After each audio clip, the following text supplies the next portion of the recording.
All right.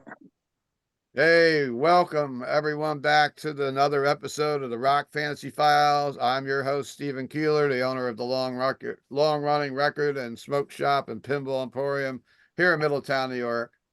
I'm coming to you tonight from the Rock Fantasy Studio bunker. We call it the bunker for some reason.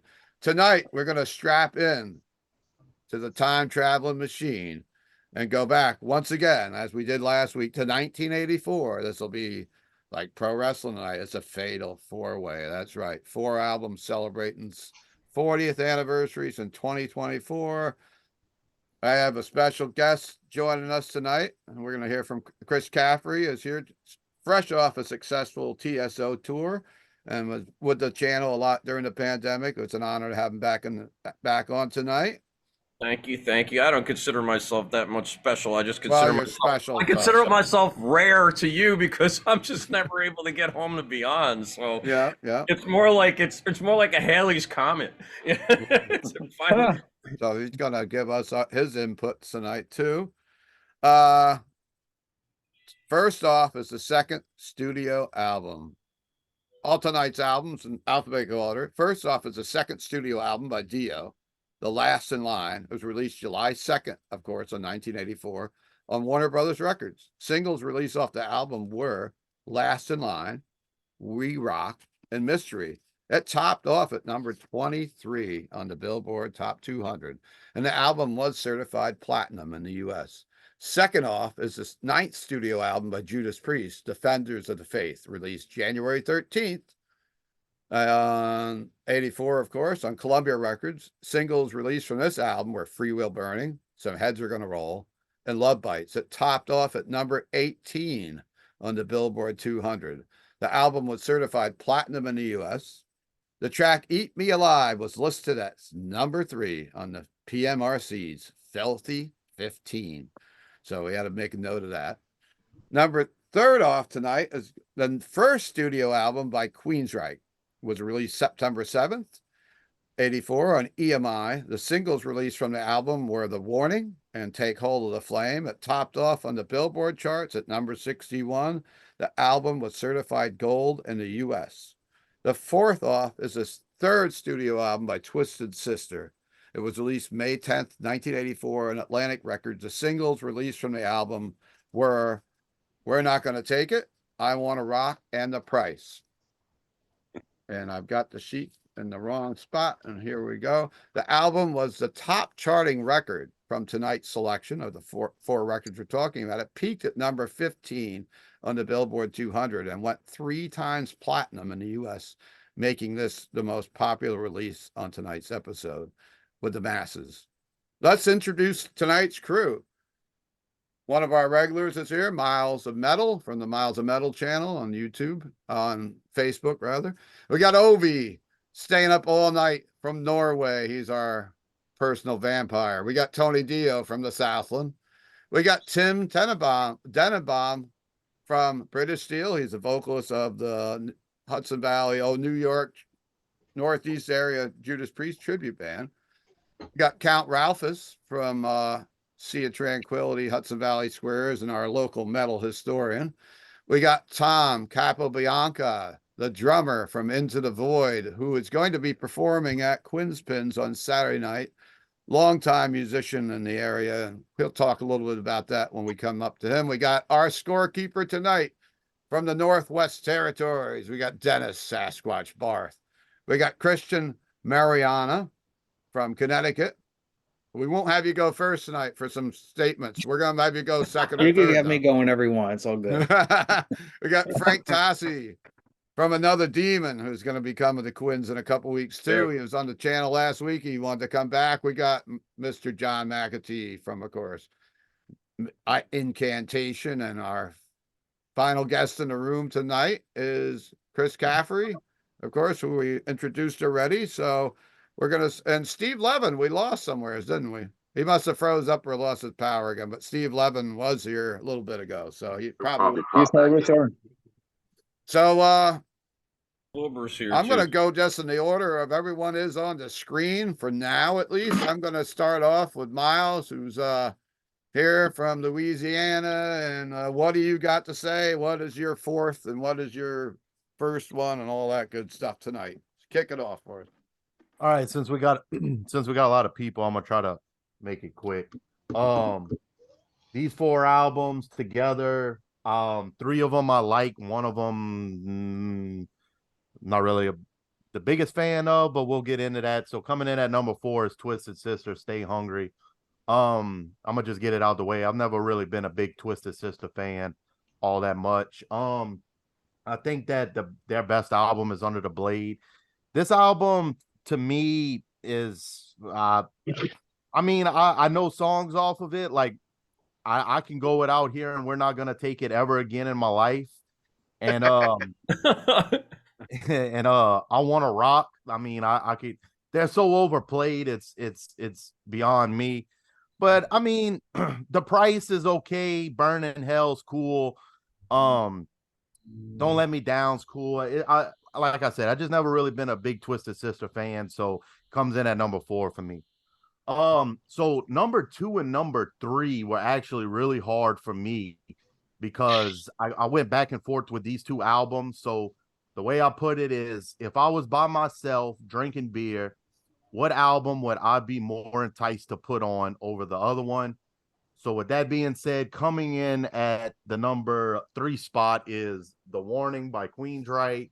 I got the original right here with the printed inner sleeve with the band right here. I actually love this album. I really do love it. And I think that this is probably my second favorite Queensryche album. I'm pretty much like a generic Queensryche fan because my favorite is Operation Mindcrime. But you know, you got Enforce, Deliverance on here is a great song. I think Take Hold of the Flame is a great song off this record. I like this record. I probably liked it a little more back in the day, but it's still a great record. So coming in at number 2, going with The Last in Line by Dio. Love this record. It's not my favorite Dio record. That would be Holy Diver. But, you know, we rock. The Last in Line, the title track. Freaking great songs. Mystery's great. I Speed at Night's kind of up and down for me, but I can enjoy it when listening through the whole album. Egypt's pretty good. Not my favorite Dio record, but out of these 4 records, it's going to come in at number 2. And the number 1 record for me is Defenders of the Faith by Judas Priest. This is my favorite Judas Priest record. Judas Priest is one of my favorite bands of all time, if not my favorite band of all time. There's the printed inner sleeve with, you know, the whole crew right there. This is not the first Judas Priest record I heard, but it's the first one I ever owned, and I wore this record out. Free Will Burning, it's just great. Jawbreaker is fantastic. Rock Hard, Ride Free. But to me, what solidifies this as my favorite Judas Priest record is The Sentinel. The Sentinel is my favorite Judas Priest song all time. Every time it comes on, I'm fucking losing my mind. Actually, one of the local rock stations had I don't know, it's like they just discovered The Sentinel and they play it on the radio now. And I was like so happy the first time I heard it on my local rock station. Love Bites is great. I like that, you know, it's a creepy type deal in the dead of night. And then Eat Me Alive, Some Heads Are Gonna Roll. The last 3 songs are kind of up and down for me, but still the rest of the album is still my favorite Judas Priest record of all time. And like I said, I love Priest, but that's my favorite, so that's my picks right there. I don't think I need to talk. I think you. I don't need to say anything. I think I'm done too. You got stuff to say, Chris. So I have stuff to say, but I'm gonna, because he just went. I'm just gonna say he picked the exact order I did, not the exact reasons, but pretty close on most of them. And All right, well, you're not supposed to... going to that Priest record, when Priest played live, then I was pretty good friends with that band ever since I was 12. Actually, I won a contest to win backstage passes for them when I was 12 years old, and that was the British Steel tour. So I was going to see them, British Steel, Point of Entry, Scream for Vengeance, this tour. So I'd seen every Priest tour and probably 4 or 5 concerts a tour. This tour, they did a tremendously large amount of music for that, from that album live. A lot of songs he listed as his favorite ones they had in that set back then, and it was just great live music. I mean, I have trouble picking my favorite Priest record because I have to go back into the way back to kind of battle between Sad Wings and some of the newer stuff. But as far as, like he said, with Queensryche, that's not my favorite one. It really good things on it. I agree with him with Take Hold of Flame. And as far as the Dio one goes, it's definitely not my favorite Dio album, but there's some great music. And like I said, with Twisted Sister, it's like they were just fun. And, you know, I'm friends with Eddie and the guys. And you know, it's one of these things where I agree with him completely with the record that he mentioned being my favorite, you know, and Under the Blade was probably my favorite Twisted Sister tune. And they were just a great live band. So they were a big part of us growing up back then. But it's definitely something where you could say, I'm not going to take it off of, we're not going to take it. So it was really funny. While he was talking, I was like, I don't even need to say anything because he pretty much summed up how I was feeling about it. You know, with Dio, I got to tour with Ronnie on the Dream Evil record. And, you know, I actually think that there's some things, even though it wasn't my favorite Vivian album about Sacred Heart, that's a little bit, to me, better than Last in Line as a whole. And I definitely thought there was some really cool music on Dream Evil. I mean, I got to see Ronnie live with Vivian and be on that Dream Evil tour. And, you know, Last in Line is that song, you know, and Priest, I got to tour with them when Ripper was in the band, and it's just, you know, like he says, it's one of my favorite metal bands of all time. So I mean, I'll let everybody else talk because there's a lot of people to speak, but it's just really funny because I wasn't gonna go until later, but he was so close to every point he was making about the records, and I'm just like, while I still remember what he said, I'm gonna jump in and do that. But he was right where I was on these. Cool. All right, so you've given your picks because they're exactly the same as Myles. Exactly. So exactly. So Mr. Sasquatch, you've got it written down there. I got Chris covered. What about Chris Myles? Did Myles also add Will Carroll's pick? Oh Yes, yeah. I did. All right, so we have Will Carroll's picks from Death Angel, who was a regular on the channel through our pandemic months, and he commented to me on a Facebook earlier. I said, let's include him. So what's Will got? So he's almost with me, but a little bit different. He's got Queensryche at 4. He's got Twisted Sister at 3. He's got Dio Last in Line at 2, and he's got Priest at 1. Okay. Cool. I'm in. Yeah, Frank, and we can hear you now. I got you a little bit later on in the thing, so if you got anything to do, let me know. But Sorry, I was just saying that was cool. Okay, cool. Yeah. All right, so next we're gonna go to Norway and hear what Ove's got to say. Then I'm gonna go over to Tony Dio, and then we'll get through this a little bit. Ove, welcome. Thank you. I don't know if I have too much to say either because Queensryche, for me, I am not a Queensryche fan. I've heard their music, and since there was an assignment, I had to listen to the album, so I have the least familiar with this album. So it came in number 4 for me. But the songs I really liked was Before the Storm, NM156, and Enforce. For the songs I really liked. Number 3 is Twisted Sister. I mean, I had the album because of the famous songs when I was in my teenage years. Just like Chris said, it was like, it's kind of in your teenage years that you like them the best. As the songs, I like The Beast, Burn in Hell, and Horror, as in Captain Howdy. Number 2, I have Dio, Last in Line. I have to say this is my favorite Dio album. I also think it's the coolest artwork for Dio.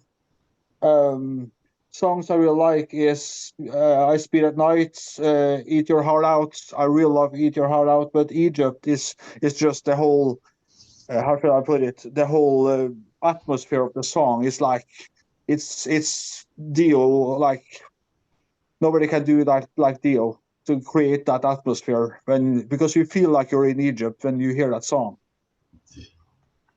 Number one, of course, is Judas the Priest. Defenders of the Faith is my probably my third favorite album by Judas Priest. I'm kind of controversial when it comes to Judas Priest because Point of Entry is my favorite album. Sin After Sin is number 2, and Defenders is number 3. As for songs, I really like Night Comes Down. It's just I know it's a kind of more quiet, more like easygoing song, but it has that feel too. It's got a lot of atmosphere, I think. As number 2, I call it Anthem. Is like heavy duty, and Defenders of the Faith, I call that one song, even though it's 2 tracks. It's for me, it's like a one song. And of course, like Myles said, The Sentinel is number 1. Cool. That's it for me.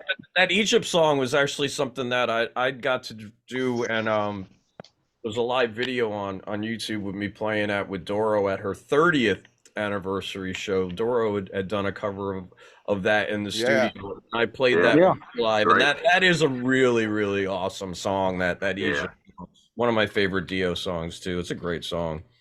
Yeah, it's my favorite. It's because he got it all. It's like It's epic. Yep, that's the word. Thank you. All right, Ovi. Thank you so much. Gonna move down to North Carolina and see Mr. Tony Dio here. Hey guys, right. good to be back. Yeah, this was a tough one because I love all 4 records. I'm just gonna have to go out with number 4. I'm gonna pick Queensryche because over time I think I love the EP. I mean, and when that one came, when The Warning came out, I was a little bit let down because the EP was just so great. And but I did like it, and it grew on me over time. But I mean, when Rage for Order came out, it was just a whole different scenario. It's like they really found themselves on that record, I think. But yeah, The Warning's got some good songs. I love Child of Fire and Deliverance, and of course Take Hold of the Flames is a great song. Excuse me. I'm gonna pull Count Ralphus and show a bunch of cool stuff from the collection. Here's it's a bootleg from the Warning tour from Hammersmith, and of course the concert from London, I mean not from London, but from Japan that came out. Just a bootleg DVD of that. So number 2, I'm gonna go with Twisted Sister, and I mean, Stay Hungry it just exploded at that time period. I mean, you just couldn't get away from it.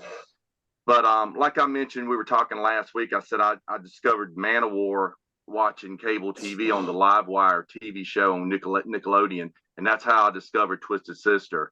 They played on a show called Nickelodeon around the time that You Can't Stop Rock and Roll had came out, and so I went out, got that. And of course, I found Under the Blade in the import section. That's going to be my favorite record by them for sure. But Stay Hungry, I mean, you can't deny it. It's got some great songs on it.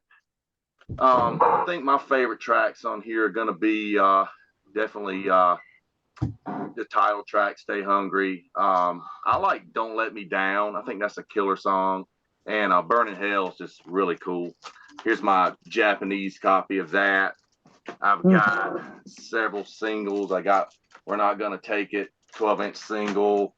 I Want to Rock, 12-inch single. That's awesome. I got We're Not Gonna Take It, 45.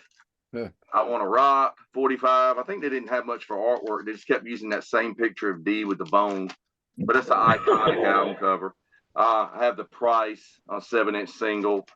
And here is bootleg live album from Stay Hungry tour, and it's from the Auditorium Theater in Rochester. So some of you guys may have been at this show. Chris, I bet you were there. No, I saw the ones that were down in New York City at they had done at the Ritz, and they'd done the Palladium and some other things. I saw them with the Rods in Oh, New York wow. City on one of those tours down there. It was a lot of fun. The Rods were opening up for a bunch of people at that time. I think I saw them open up. I don't know if it was Saxon or if it was Maiden they opened up for too. But the one thing about that Stay Hungry record, though, when you listen to that album, you really hear just how great of a singer Dee Snider is on that Yeah, record. of course. I think Yeah, his singing on that record is crazy good, and you hear his range. I mean, when we, because Petrelli played with him on the Widowmaker records, and Al would always say when we were talking about things with Sabotage and needing somebody to fill in, he would go, "You could get D, you should get D," and I never really thought of him as a singer that way. So I started listening to going through everything in his range. He's one of those people that's deceivingly high when he sings, and actually Dio's like that too. You listen to Dio and you don't realize exactly how high some of the notes are. But here's a funny story for you guys that I'm mentioning Dee Snider and Widowmaker. One of the first tours I did in Europe with Al and Sabotage, we were in a record store and we get to the W section and the record was there, but it was under in the little slot. It said Windowmaker. So we were in Germany and the slot said Windowmaker, and I had a picture with Al in my photo albums with him with the frown face holding up Windowmaker and the little slot thing. So that's a little story for that one. Yeah, that's great. Yeah, I also have the Stay Hungry concert on VHS. Is that the one that was on MTV? Well, it is, but it's the full concert. When they showed it on MTV, they censored it. That was a good concert. Yeah. And the deluxe CD that came out for I guess it was the 25th anniversary. And if you bought it on the day of release, when we still could go to like some of the record stores, that we have like the chain stores around here, they would give you a copy of this VHS. They put it on DVD, and the only way you could get the full length concert on DVD was to get this advance of buying the 25th anniversary on the first day. So you got that, because they never released it otherwise. They put a DVD out, but they put the edited version on it. So from there, I'm gonna go for number 3. I got to go Priest. I was supposed to see Twisted Sister on that tour. They opened for Iron Maiden, and the person I was riding with got lost, and we walked in right as Twisted Sister were saying goodnight. I was so pissed because I didn't ever see him again until they reformed years later. So that sucked. But I did see Priest on this tour, on the Defenders of the Faith. Cool album. I love the album cover. It's great. Free Will Burning is definitely one of my favorites on here. I love Rock Hard, Ride Free, and I'm going to pick Jawbreaker. I like Jawbreaker too. I love the way Halford did it in his solo band as well. Some Heads Gonna Roll single here for that. Got a Free Will Burning 12-inch. Here is Love Bites on a picture disc, and it's even got a little bite. You can't see the corner, but it's like a chunk taken out of the record. And I think they were going to do I think they were going to do a live album around that time after it. And this was an EP that came out in Japan with a couple of live tracks. And when they put the deluxe edition of Defenders out a few years ago, they did the entire live concert, came as bonus CDs. And like Chris said, they do a lot of songs from this album live. And there's my tour book that I got from the tour when I saw them. I think Kick-Axe from Canada opened up for them at that show. And number 1, of course, got to go with Ronnie James Dio and Last in Line. Love this record. I don't think it's as good as Holy Diver, but it's definitely my second favorite right after it. I love One Night in the City is one of my favorite tracks on here. I love Evil Eyes and I Speed at Night. I love that. Of course, the title track's great too. That's my Japanese copy of that. There's a We Rock 12-inch single, a mystery single. Which, supposedly Ronnie hated that song. I don't know why they released it as a single. I guess maybe that was record label pressure. There's another. That's a picture disc for Mystery. And I've got the deluxe CD here. And somewhere in this room is the live special from the Spectrum, from the Philly Spectrum from that tour. I have the VHS of that somewhere in here. So yeah, Dio's definitely number one. Man, we probably should have figured since your last name's Dio, huh? Yeah, I got to go to that. But you know, When I heard you first say album- you said your numbers, you said Twisted Queensryche fourth, but then you said 2, and then you said I'm going to go to 3 for Judas Priest. So Twisted's 4, Judas Priest is 2, Dio's number 1. No, Twisted is 3, Judas Priest is 2, and Dio is 1. all right, yeah. I'm just saying because when you said the numbers, you said Yeah, I might have just got mixed up there. Yeah, that's all right. The Priest album. I mean, the Dio album's it's like my second favorite Dio album, but I got to say, Judas Priest, Defenders is probably down the line in my list of favorite Judas Priest albums for sure. So, Danny, you got that correct, scorekeeper? Oh All yeah, right, I'm good. keeping. All right. I'm paying attention. He's good. He's good. He's a pro. All right. So we got Tim Dannenbaum up next. He's the vocalist of New York-based British Steel. British Steel, Judas Yes. Priest show. And welcome, Tim. Wow, thank you. So yeah, so looking at this list, you know, these are 4 to me iconic albums, really. 1 and 4 were easy for me, really, to be fair. And 2 and 3 were the ones that I really had to think about. My number 4, I mean, this was, I have to say, I actually never owned this album. And it wasn't really that I don't know, you can't own them all, I guess. But that would be Twisted Sister, Stay Hungry. And it's a great album. You know, I mean, you got the iconic videos. You know, I remember back the MTV days with "I Want to Rock" and "We're Not Going to Take It." I mean, those are just those were great videos. But listening to the album, I would say I have more appreciation for some of the deeper tracks I think on there, like Captain Howdy. Someone mentioned that earlier. Yeah. That's a good song. Yeah, The Beast, SMF. You know, so, but I never owned the album, so I kind of had to go back and visit it. I mean, I knew probably 80% of the album already, but there was a couple tracks on there that I hadn't heard before, but definitely really good. So the 2 and 3 were the albums that really I had to really think about, and I think I kind of look at it from this perspective, you know, being a singer and what influenced me. And I guess that's your thing. That's probably why I would put Twister Sister at 4, because I never really viewed Dee Snider as an influence of mine. Not that I didn't think he was a great singer. I just never really was influenced by him. But 2 and 3 was kind of tough for me. But for 3, I'm going to go with Queensryche, The Warning. And that was, again, a great album. I haven't listened to it a lot in a while. But I kind of had to go back and just revisit it. I mean, I know all those songs, and God, I used to know them by heart. You know, the Warning, the title track. I remember hearing the live version of that from, I think, Tokyo, way back on the radio. They used to have this show called The Metal Shop, and I remember hearing that, you know, back when it first came out. But Take Hold of the Flame, of course, great. NM 156, just, you know, great album. So that was definitely, and of course, one of my influences.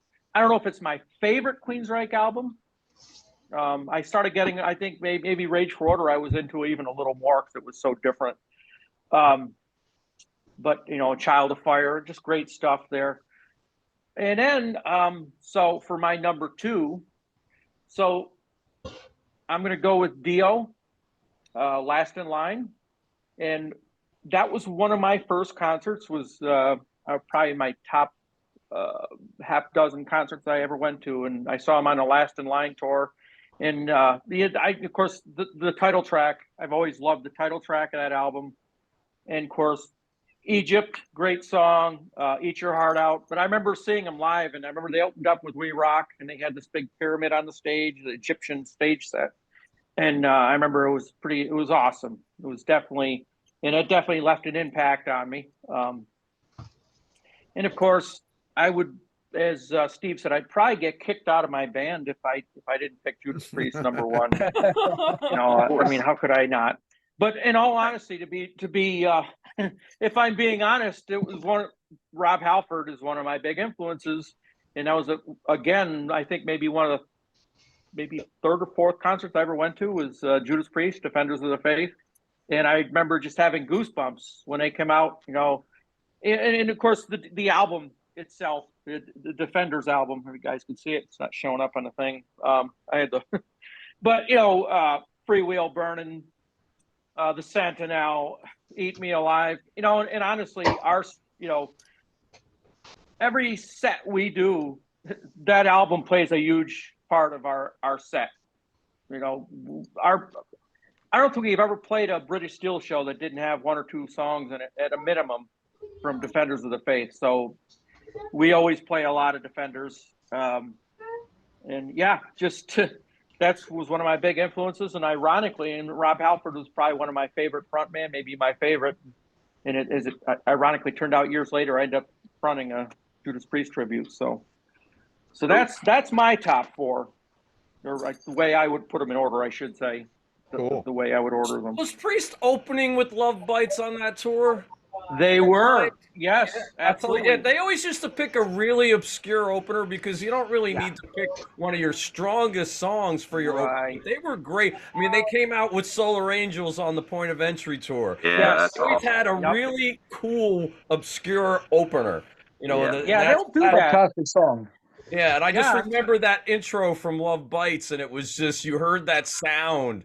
And you remember that the way right now I get goosebumps just thinking about how that crowd was when you heard that. And then Halford always came out somewhere else on the on the stage and the rest of the band. And they always did. They were great at that. I forget what they opened with on the Screaming for Vengeance tour. Hellion Electric Eye. Hellion Electric Eye. Yeah. They did Electric Eye they opened with on that. Yeah, so they always pick something that had a really cool air to it when they open.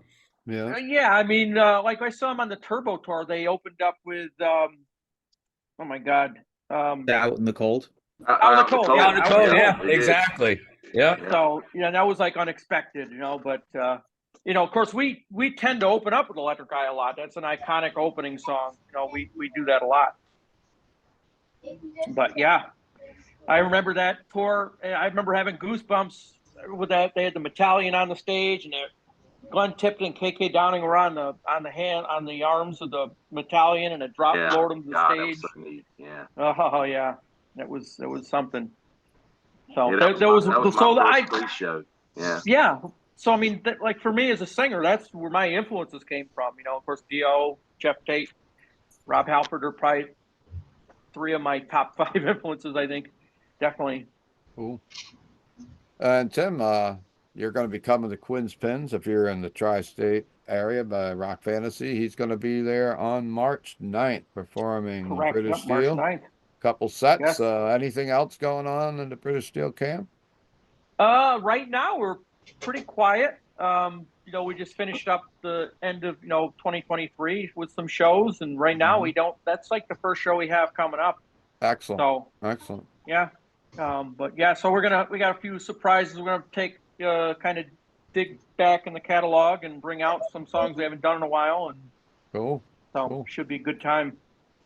Excellent. Martin Popoff was doing a Priest book, and I had to pick 2 of my favorite Priest records to go over, and we went through them song by song, and that was when I really had a chance to revisit Sad Wings. And it's one of those records that you listen to a lot when you had it when you were younger, but that record was just a freaking another level, man. Halford did some stuff on that record, and Priest was even doing things with the layering of the background vocals and some other things. It was just it's insane. It's insane how great of a singer Rob Halford was. I mean, he came out of nowhere, and he just did something that was so freaking great. I mean, and he brought that into the metal, which, it was, that element of, it's kind of like what Freddie Mercury put in when he was doing that, but he brought it into a metal band, and it was that kind of operatic singing, and it was just so, you listen to Sad Wings, and that record is insane. How good they are those old albums they are made. The first album too. I mean, Yeah. you could tell there was definitely. I mean, it's coming from the era where bands were influencing each other. I mean, because that was the early days of Queen too. But you could definitely see that there was definitely that Queen sound going too. But Queen was relatively new at the time themselves. Then it wasn't like they were really usually established. But Yeah. so there was definitely like that influence, you know, the sound. Yeah. Oh, they're both Rob and Freddie. They are visionaries. They have a vision and they have it already figured out. So that's why it's so good, I think. All right. Yeah, no, I agree.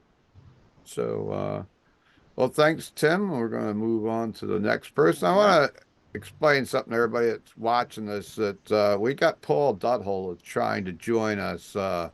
He's from Witches Dance and a couple other bands. He's down Long Island.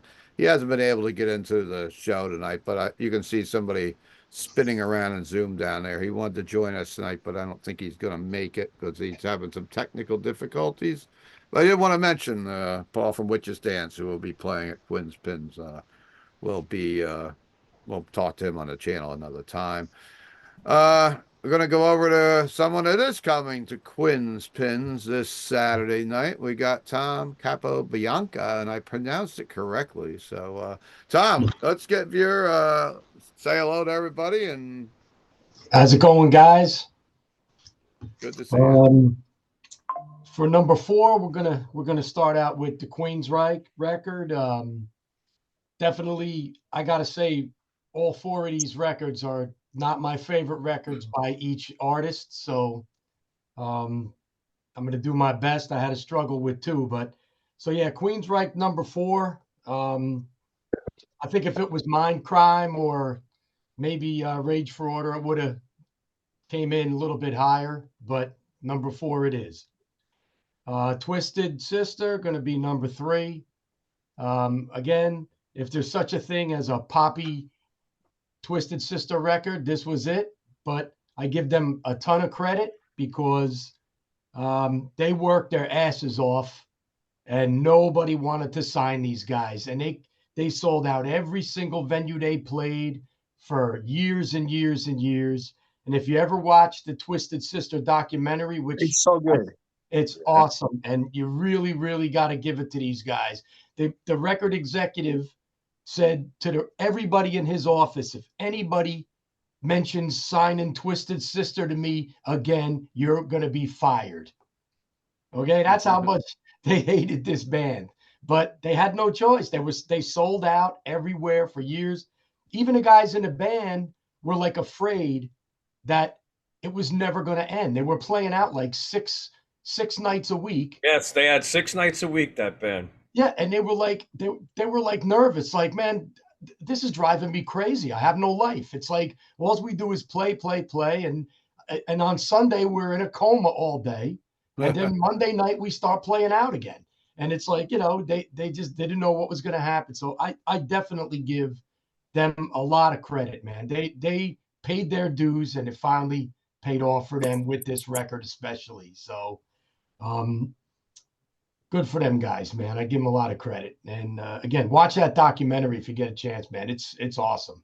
Great. it is. Yeah, I saw it. It's good. Yeah, I think I almost want to say that the Priest and the Dio records are tie for me.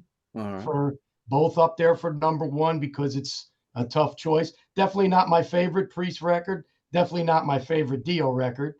Obviously, if it was one of the earlier Priest albums, it would have rated higher for me. If it was Holy Diver, it would have rated higher for me. But, you know, Priest is Priest. There's a lot of killer tracks off that record right there. I can't deny. I do like it. The Dio, that lineup for that first 2 Dio records is unstoppable. I saw Holy Diver front row at the Beacon Theater in New York City. And let me tell you something, man. That band was on fucking fire, man. I was front row up in Poughkeepsie at the Civic Center. I waited outside and was up in the front row there, up against. Nice, and they proved you up against the freaking security thing.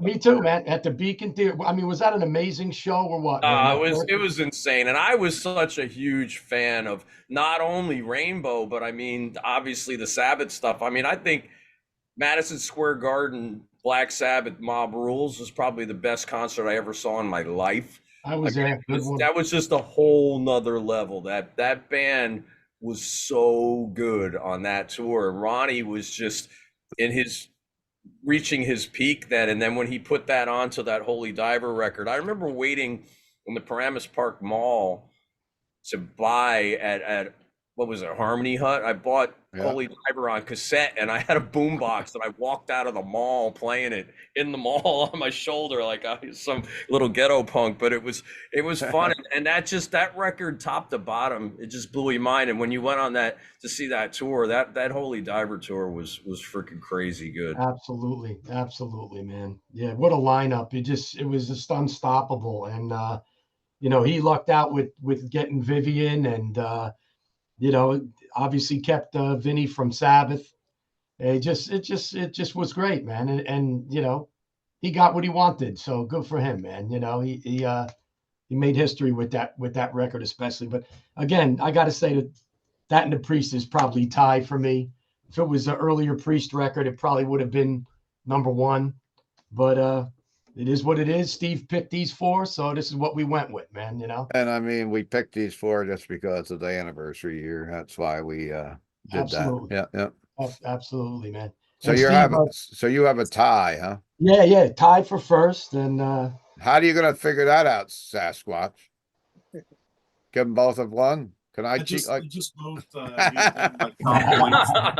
hey, didn't want to cause any problems, man. No, that's all right. So Tom, what were I you was thinking saying? of, we think about it, 1984. There was a lot of good albums that came out that year. If you think about it, it's hard to pick. 1984. Yeah. We did. But seriously, it's just one of those you years. wouldn't want to put that in 1984 poll. So No, that would be silly. But it's just one of those years where you think about it, there was a lot of good albums that year. Yeah, last week we did the Power Slave, Ride the Lightning, and Break the Oath. Yep, last week. Yep. So we've been covering 84. We've got a couple more 84 episodes coming up for sure. Oh, you do? Metal Okay. Explosion. Did you have one already? We had one last week, Chris. We did Power Slave, Ride the Lightning, and Don't Break the Oath. Yeah, that's the first. That makes sense now. Glad I wasn't there last week. Yeah, I know, right? That was Why you would like this one better, Tom? Maybe, but I'm a real snob when it comes to Maiden. It's like the first three records, and that's it for me. After that, you're like Steve Levin. You guys are gonna high five each other Saturday night. I'm telling you, man. Just one word, bro. Diano. One word, Diano. I got to see Maiden with Diano, and they were really awesome. I saw the Killers tour. At that time, like I said, when I first met Priest at age 12. When I went to see them at age 13 on that next tour, it actually was a couple. I keep having these funny stories, but I went to see him at the Palladium twice on that tour, and that was when I actually had met Diano and Maiden. They signed my tour books then, and they were really cool then. But that tour, there was a record store in Nanuet. I forget the name of it right now. It was Tateville. Yeah, and the original guitar player from Overkill he went by the name of Riff Thunder, worked at that store. And I was 13 and my brother was 15. And we went into the store and it told him that we knew Priest. So he offered to drive me and my brother to the shows if we could get him and his girlfriend tickets and backstage passes so they could meet him. So not only did I get to take the bus and train into the city to see Priest on that tour, but Rob, Riff Thunder, the Overkill guitar player, had driven me and my brother to see them in Asbury Park and at the Tower Theater in Philly. So I saw that tour 4 different times on that with them. So it was pretty cool. I mean, Maiden was just really cool. Yeah. They were fun to watch, man. Of course. Oh, yeah. Tom, so what do you got planned for a Saturday night? You were didn't want to interrupt you and finish out what you had to say there. No problem, man. We're definitely pulling out some off, even like if it's a possible seaside, we're pulling out some seasides. So we're going to hear some technical ecstasy or Never Say Die, maybe? I think so. And I think. Oh, yeah. John, you coming in?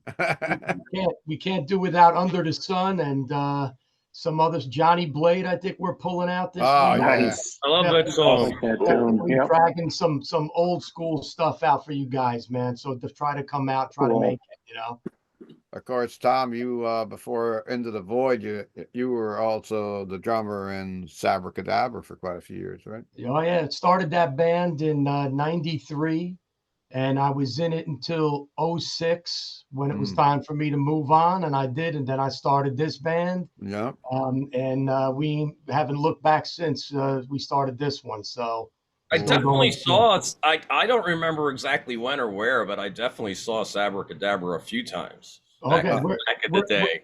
Chris, where'd you grow up? I grew up in the New York area, but I had Okay. been all over the place. So, Yeah, if it was between those years, I was in it, and I'll tell you, we used to play like 10 times a month when there was a lot of clubs there was so around. many places to play. We were talking about Yeah. sister with that. I mean, they used to pay their crew a weekly salary. That's what those guys had did for a living. And then when they had those places like the Hole in the Wall and Mothers and both, Lemore's and this, you could play, and you would go out on a Tuesday or a Thursday night, and you would play, and there'd be freaking 400 or 500 people in those clubs on those crowds that people would be happy for nationals that have 10 records out now would be there to watch cover bands on a Thursday.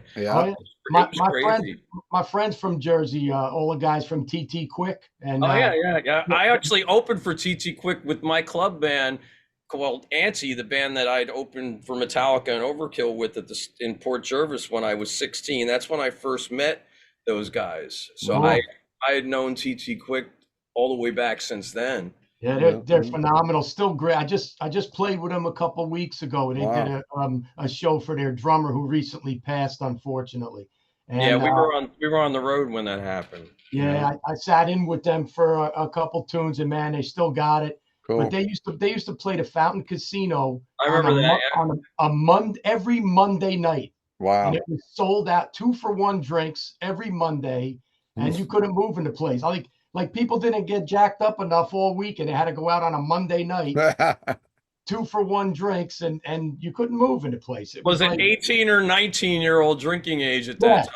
Yeah. That's right. That's right. Yeah. And if a cop saw you were drunk driving, he followed you home. He didn't ruin your life by giving you DWI. But even when people were getting pulled over back then, the DWI level was so much higher, and they weren't really all over you. Now, the other day I got pulled over leaving Quinn's the other night. You did? Yeah, I wanted to see if Walmart was still open because I needed something and it wasn't. Yeah. I turned at that the road that Alto's on. Yeah. And I just got into the turning lane, and I guess I couldn't see because there's salt and sand on the road. I must have cut over that line like maybe a foot going into the turning lane. And as soon as I went through the light, the cop pulled me over, and he's like, "Do you know what I pulled you over?" I'm like, "Really? I have absolutely no idea." He's like, "Well, in that you went in that turning lane and you crossed." I said, "Well, that was kind of hard to see with the salt and sand all over the road." He goes, "Oh, I saw it pretty well." I said, "Well, I was trying to look for the light, not stare at what was on the ground." And, he didn't get me out of his car or anything like that. He asked me where I was going, but it was, and you wouldn't get that in the old days. You literally have to cross the line and swerve. And they're just looking for anything now. That would be it depends on the time of night too. And yeah. Well, anyhow, we're way off subject right now. But Tom, so it was great to get your picks, and let's move on to the next guest. I'm going to go back to North Carolina and talk with Mr. John McAtee and get his.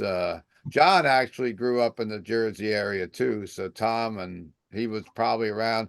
In fact, before we go on, Tom, you've got a guy in your band now that brought a guitar case to Quinn's last time, which is still at Quinn's, and it was from the band Revenant. No kidding. Yep. He left it there. Yeah, it's still there because John said that someone might have wanted it from a band. So that's another thing. We're way off topic again, but okay, that's cool. Yeah, we'll see it. Hear you, John. We'll see it Saturday. John, can you hear? I can't hear you. No. We can't hear you, John. That's what happened to the guy that was in here a little while ago. Paul could hear us, but we couldn't hear him. Doesn't look like he's muted either. No. Nope, it's not. Just ask him to hold up the record one at a time. Oh, Down. What's number 4? So- Sign. Well, Sign language. while he's trying to figure that out. Okay. There we are. Here we There you are. go. He's here. Got He's me. here. All right, good. I Yeah. was gonna go ahead and give mine, but You he's did the here roll. now, so. You hear me? Yeah. We Yep. can hear you Good to now. go. What? Hey, I don't even know what happened, but okay. Yeah, okay. Well, I have to admit that I like all 4 albums. They were all kind of part of my youth. I mean, Judas Priest is pretty much my favorite, well, arguably my favorite Judas Priest album. It's tough with Judas Priest, with Sad Wings of Destiny, Stained Glass. So many great albums, but Defenders of the Faith, I guess, it's meaningful for me because of, it was my first concert, and kind of like I was there. Like, I remember going to Sam Goody's at the Promise Park Mall, and they had all the cool Judas Priest stuff in the Sam Goody's over. Was it Sam Goody? Sam Goody's used to be at the Promise Park Mall, and they had like the big posters with the KK Downing, Glenn Tipton, and Rob Halford, from the album and stuff there. So it was just it brings back great memories every time I listen to that album. But I guess going from my 4th to my 1st, I'd have to say Twisted Sister Stay Hungry is my 4th favorite. I mean, there was a time I'd probably say it was my favorite album, because when it came out, it was such a huge thing, and it was it was great. But with Twisted Sister, I think both Under the Blade and Can't Stop Rock and Roll are actually better albums, at least to me, more metal than that. This definitely is more of a poppy album, and since then they the one after, Love for Suckers, was like ridiculously Come Out and Play. That's when I left the camp. Once that album came out, yeah. You mean you didn't like Leader of the Pack? No. I mean, that song was so lame that that Leader of the Remember the Pack. video where they're all taking a leak? Leader of the Pack. I'm going to interrupt again. Leader of the Pack, and when Blackie Lawless painted himself as a freaking zebra, I think those are like 2 of the biggest mistakes in metal history. Yeah. I'll stop there. No. Leader of It's the weird Pack goes 'cause back they- to their they- club days, though. They were doing Leader of the Pack back. Yeah. Yeah. It's on the EP. It's on the. What was the cover song though? It was that was it. Yeah, wasn't it? The Leader of the Pack was the cover song. Didn't they Yeah. do They did 250 it later songs? and made the video. For Yeah, it, yeah, but that they was were the- playing that song back in the club days. But I don't remember him playing that song in the club days, and I was there. I don't know. Maybe that was. Like I said, when you heard that, you were just like, especially being someone Yeah. who was a fan of them as a little kid when they were heavy, and then, like I said, with Blackie, once Blackie Lawless opened up for Wasp opened for Kiss on the one tour when Paul Stanley had no makeup, and I guess Blackie must have watched Paul dance, because the next year, all of a sudden, Blackie gave up playing bass. Wasp was on the last command on that tour, and they opened for Kiss, and they were so fucking good. And then all of a sudden, the next tour was like Blackie was playing rhythm guitar and dancing like Paul Stanley. I was like, what the fuck happened to Wasp? So they animalized. That was inside the Electric Circus, right? Yeah. That's when you watch Slayer open for Wasp and half the crowd left. Yeah, we did see that. But, And it was funny that the tour before that, Wasp had opened for Metallica, and everybody wasn't into Metallica. So Wasp literally went from a band that was able to blow away Metallica to a band that had people leaving after Slayer. And that's how much that painting was at the himself like a Capitol. zebra. That was at the Capitol Theater in Passaic. Yeah, exactly. That was, I keep saying I'm not going to interrupt again. I interrupted. All right. That's okay. Back to you, John. John was there that night, right? Yeah, I was there. Yeah, I was there that night. It was Slayer was awesome there. It was really killer. Yeah. But what was it? So yeah, Twisted Sister. I mean, the album has good songs, but yeah, I mean, some of them are so ridiculously overplayed, and they're not like that great of songs. You know, like we're not going to take it. You know, it was good when I was a kid. You know, I was like, but I don't know. Like I The don't know. video was better. Yeah, Video's or awesome. I want to rock. It You. was never good. Yeah. Not terrible, but sorry. But then they, you know, some of the songs are really good on an album too, like Burn in Hell, The Price is really good. I like SMF, I think it's great. You know, a bunch of great songs. Yeah. I mean, but it's just overall, it's kind of one of those albums that don't have the same impact when you listen to it now for certain songs on an album. If they were doing more of the kind of the straight kind of heavy metal hard rock that they were doing on the first two, I think it would have made it a better album. But I mean, how successful it was, you can't really argue with that. I mean, you know, good for them. Then my third one, I'd have to go with Queensryche, The Warning. It's one of the few Queensryche albums I like. I don't like them when they went more poppy on you know, later albums. I like Queen of the Reich and this one, and I kind of stopped once I heard what Rage for Order. I couldn't deal with I Want to Get Close to You. It just and I remember buying that album because I really liked The Warning at the time, but I couldn't deal with that. I mean, Jeff Tate's an amazing singer, and the way he was singing I Want to Get Close to You, I mean, just it's cringeworthy when you hear him sing. I mean, for me it is, you know. And that's got one of my favorite guitar solos on it, though. Chris DeGarmo. I don't know if it's Chris DeGarmo plays it, but it's got a really good guitar solo. Yeah, I can't even remember it. I just remember that I Want to Get Close to You, and it's just the vocal lines were just so. It almost detoured me from even buying the album, and then when I bought the album and I loved everything else about it, I just hate that song. Yeah, well, I think it's a cover. Isn't it a cover song? Yeah, it's a cover. Yeah. And the video is like identical to the band that they covered it by. Oh, okay. I never knew that. Yeah, Queensryche just hit me the wrong way. I was getting into more extreme, heavier stuff, and that album was like softer than The Warning. And it was still proggy, but it just had it just didn't hit me the right way.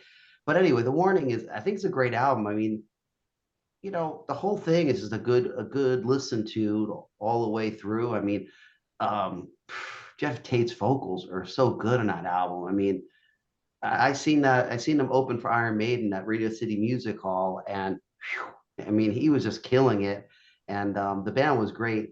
I mean, I was super happy because I do like Queen of the Reich stuff better because it's more heavy metal. This is more like prog metal, like intro to prog metal on The Warning. But to me, it was still metal enough or heavy enough where I still, you know, dug it or whatever. But then, you know, obviously they went more commercial later on. And I listened back to some of those later albums in the 80s, and they're not quite as bad as they were that I thought they were. It was my perception at the time. But still, I never listened to any of those albums past Rage for Order. And I don't think I listened to any of them all the way through ever. So I couldn't even say. But anyway, let's see. The next one on there, I have to go with Dio Last In Line. I mean, it's probably my third favorite Dio solo album or solo band album. But I mean, it's a great album. I mean, at the time when it came out, I loved it. It was hard to say. It was such a great year. What album would be the best? But it was definitely a top album back then. But yeah, I just think it pales in comparison to Holy Diver as an album. The production wasn't quite as I don't know. I like the raunchiness of Holy Diver. It had more of a more metal vibe. It's a little more polished album, but it's good. I mean, it has a lot of good stuff on it. I mean, there's no songs I hate on it. I listened to it all the way through, and I really like it. So yeah, that's my number 2. And Dio's probably my favorite vocalist. I mean, it's tough to say when you're talking people like, you know, him, Rob Halford, Bruce Dickinson. I don't know. There's just a million of them that are really great. But I just love Dio's feeling when he sings. It's just phenomenal. And my number 1, obviously, is Judas Priest, Friends of the Faith. It's one of my favorite Judas Priest albums. It's kind of my favorite because I probably listen to it the most. But man, when I pop on Sad Wings of Destiny and hear those riffs and those vocals on that album, where it just blows my mind that it's even a human doing that stuff.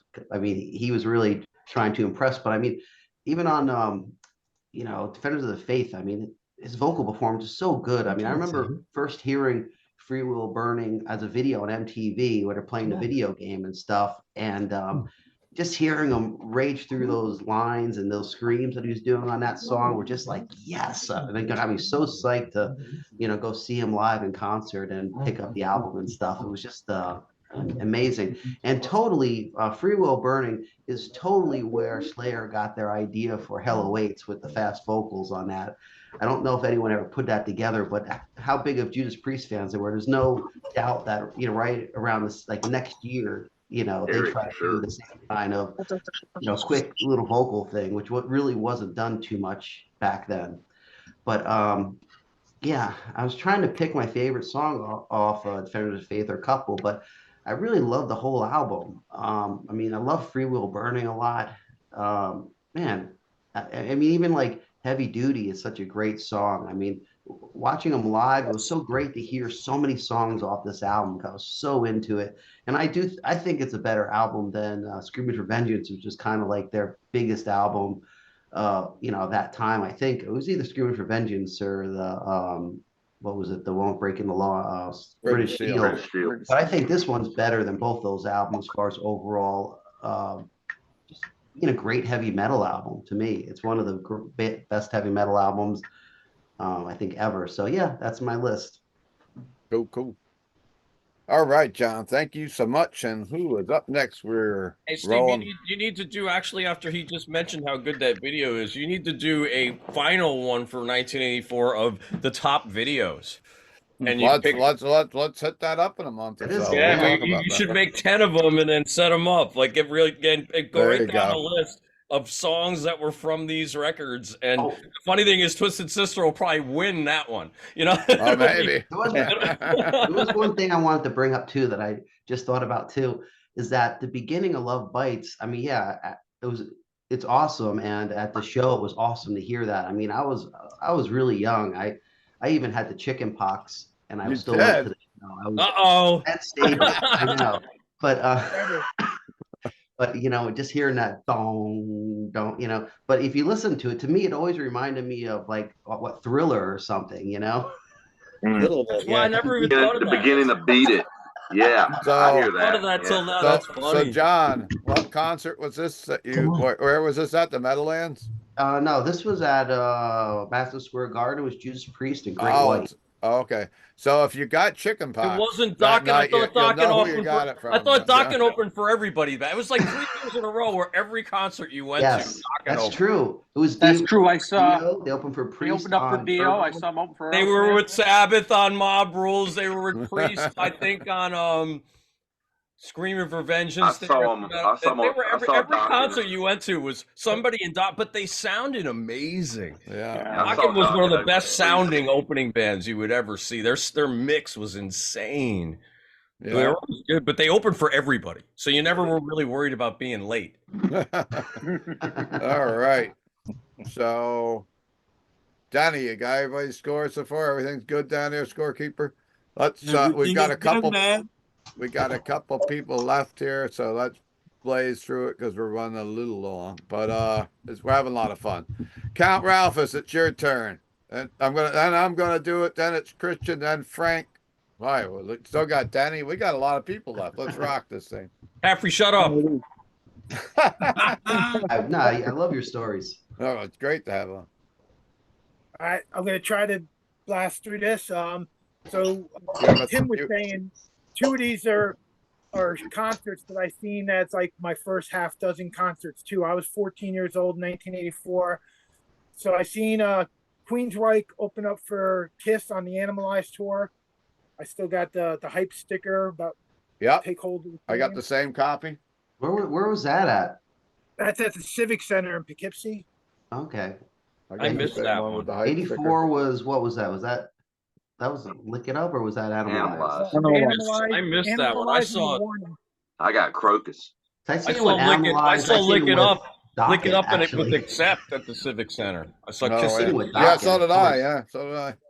Well, the thing about this show that was interesting is that Mark St. John was still in the band. It was one of the only shows he played with him. Wow, cool.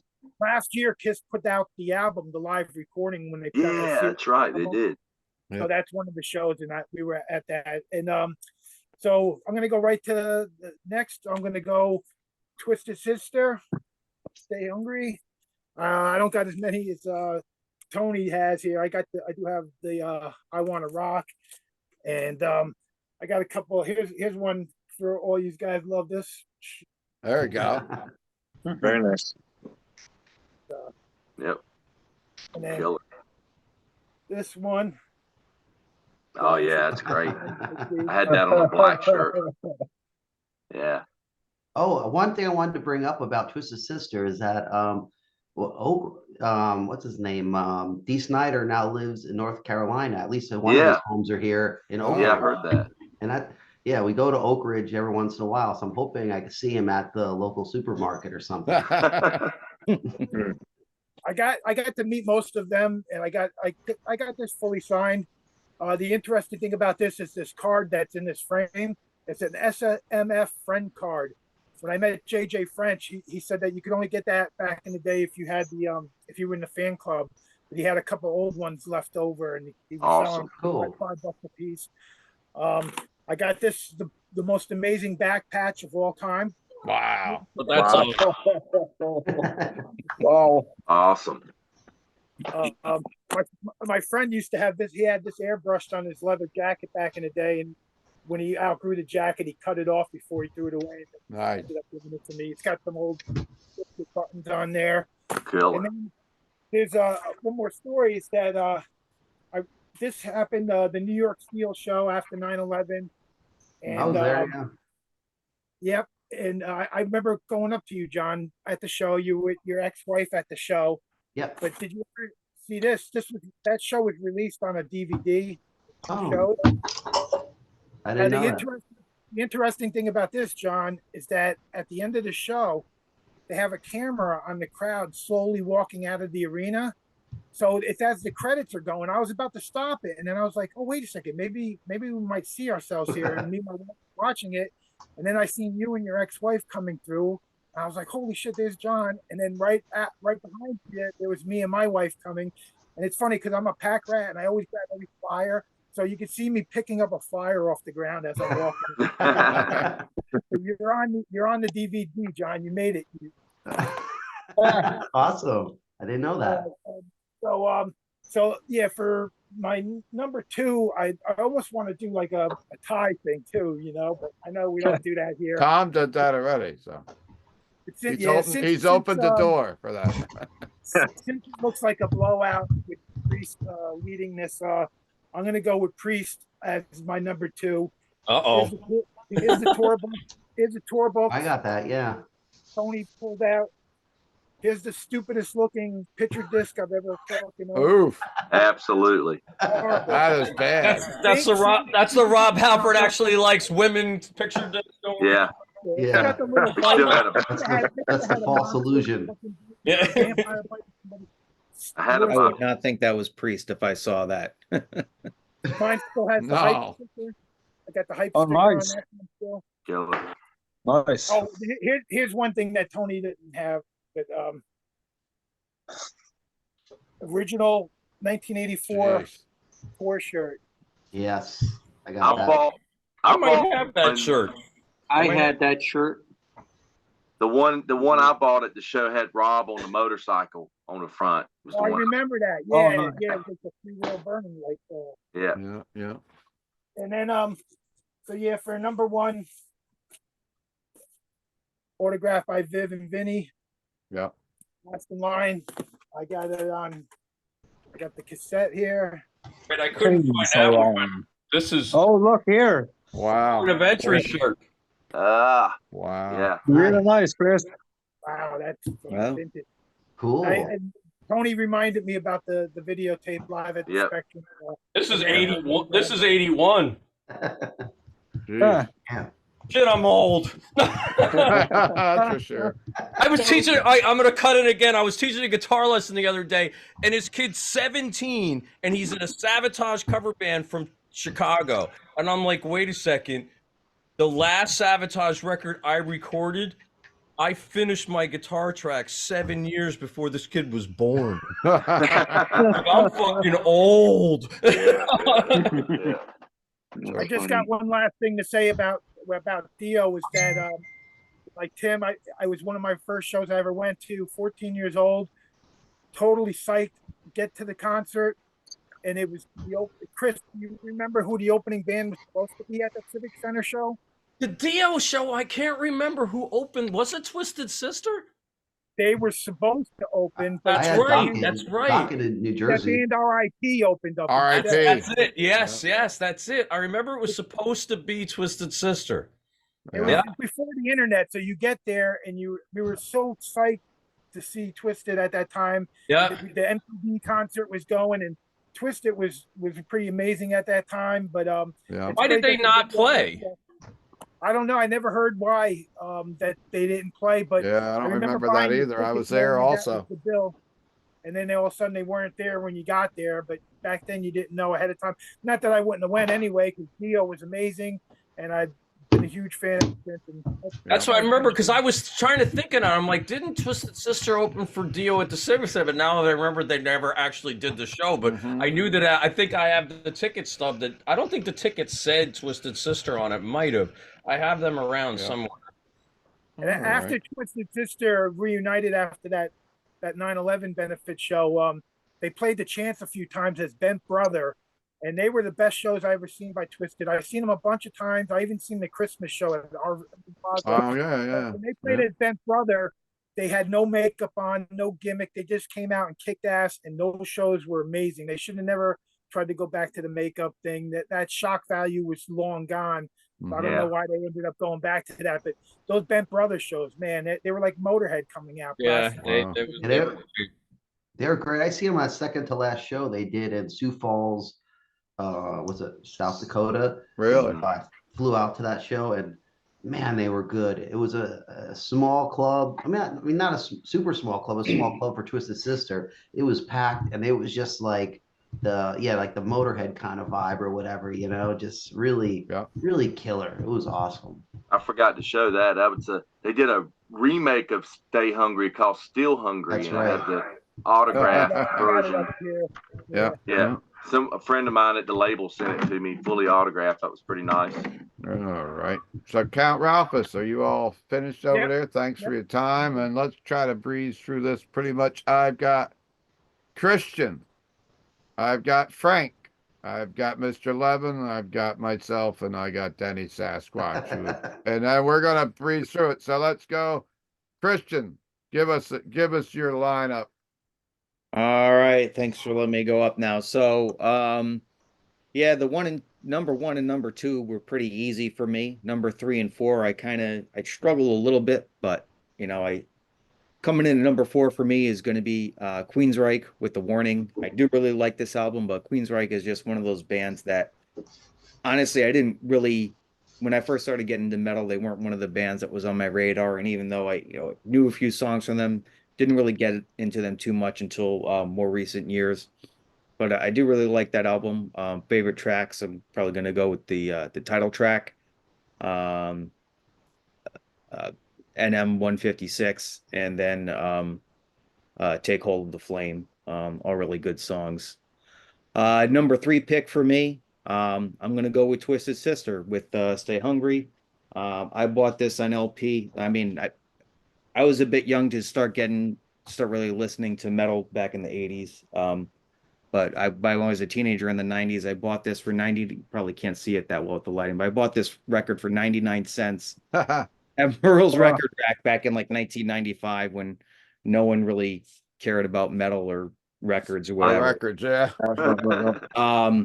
But the funny thing is, like, I remember this was probably like the first like metal band I ever was exposed to, because I remember seeing them in the Pee Wee Herman's Big Adventure movie. Yep. In the video for Burn in Hell.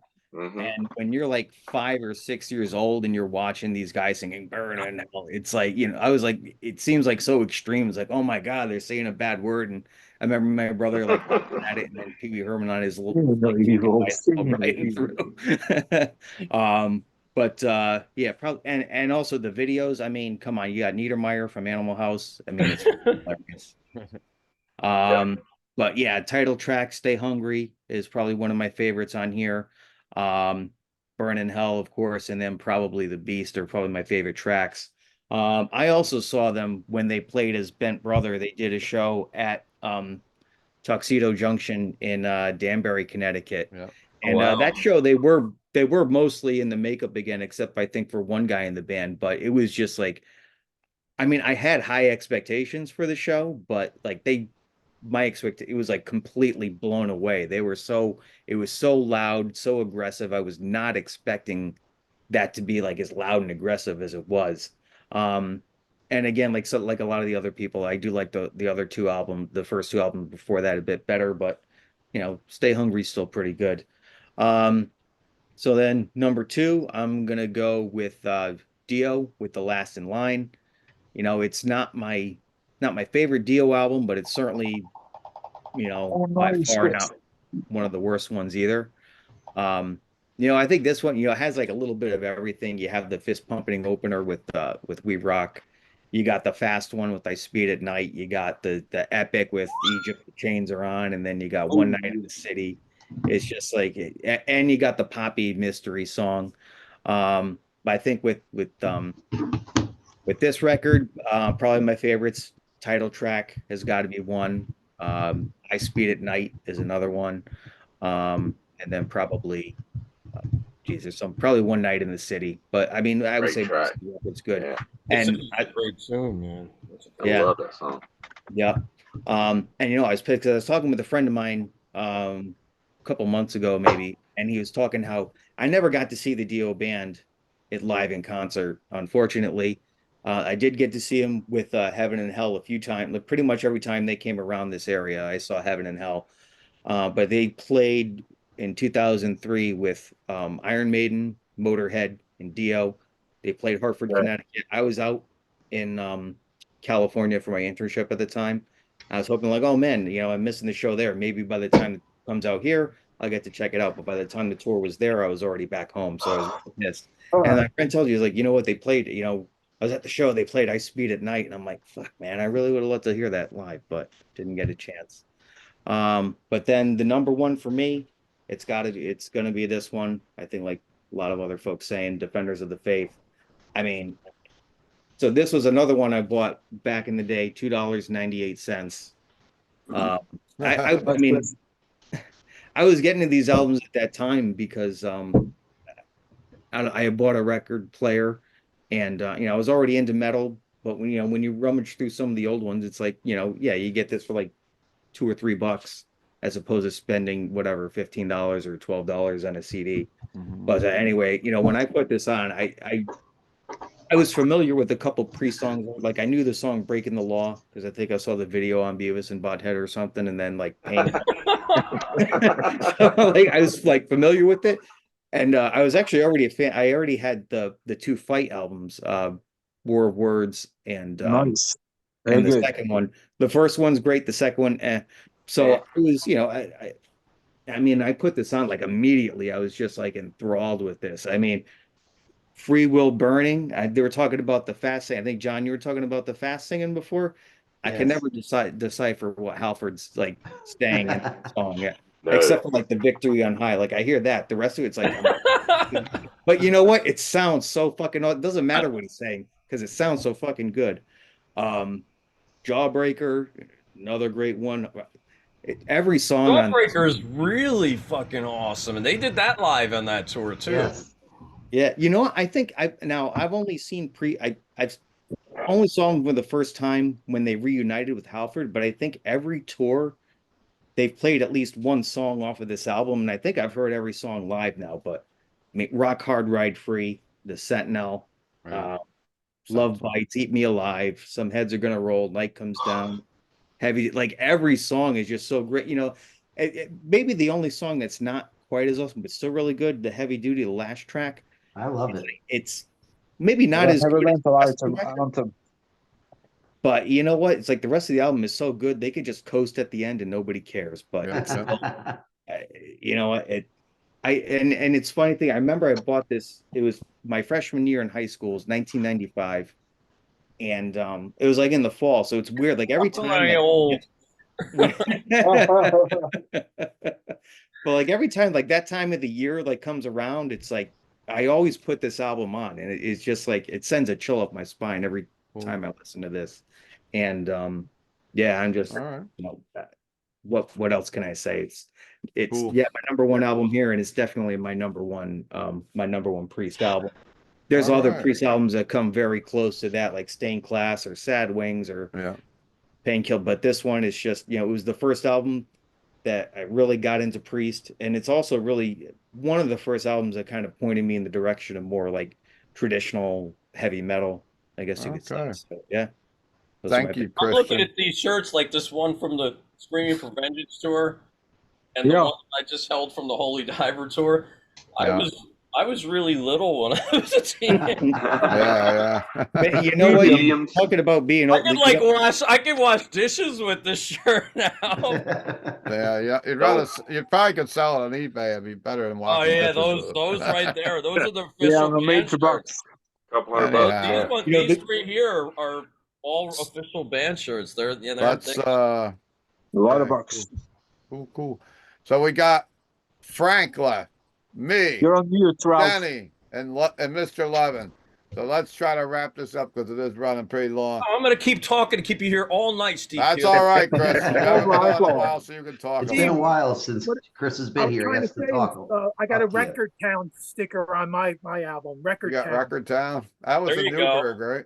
I think that was Newberg. yeah, mine says used. All right.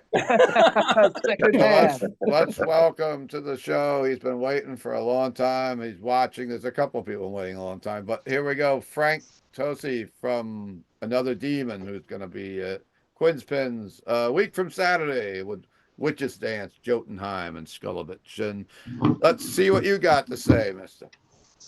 Well, I was trying to try not to interject before, but I have some pretty similar feelings, so this won't be a surprise. So just to go through, my number 4 is Queensryche. If you put anything in front of it, it would be my number 5. I am not a Queensryche fan, never have been. I like the Queen of the Reich album, but ever since then, it kind of felt like they never got going. So it was a little boring. So It's changed a that's my lot. number 4. Sorry if you're a Queensryche fan, but you know, that's my opinion. Number 3, definitely Twisted Sister. Twisted Sister has so many songs that we all know, but you know, as we have all said, it gets played. So I'll echo that sentiment with it as well. But I absolutely love Twisted Sister, and any opportunity they're around, I will go see them. I think I've seen them about 3 or 4 times. I saw them at the Chance when they were Bent Brother as well. Okay. So my number 2 is definitely going to be Dio's Last In Line. I mean, you know, it has great songs on it. You know, Egypt, probably my favorite song on that album too, to echo the sentiments of before of how atmospheric and, you know, that song takes you as a whole story, almost kind of like Stargazer did too. Just, you know, wraps you in. But I remember seeing the Defenders of the Faith album cover when I was a little kid, and I thought that was the coolest thing. And then, you know, when I started discovering stuff on my own instead of what I was told to listen to, the Sentinel just took my head off. That song, still to this day, anytime I hear it, you know, it just gives me chills. Defenders of the Faith, I think, out of all the Priest albums, is probably in my top 3. But I will say, Sentinel and Free Will Burning are 2 songs that, you know, are just a go-to. I'll just go to listen to. So I know you're trying to wrap this up, so I won't keep it going too long. But that's my 4. Cool, man. Frank, hang out after we get done taping. I got a couple questions for you. You got it.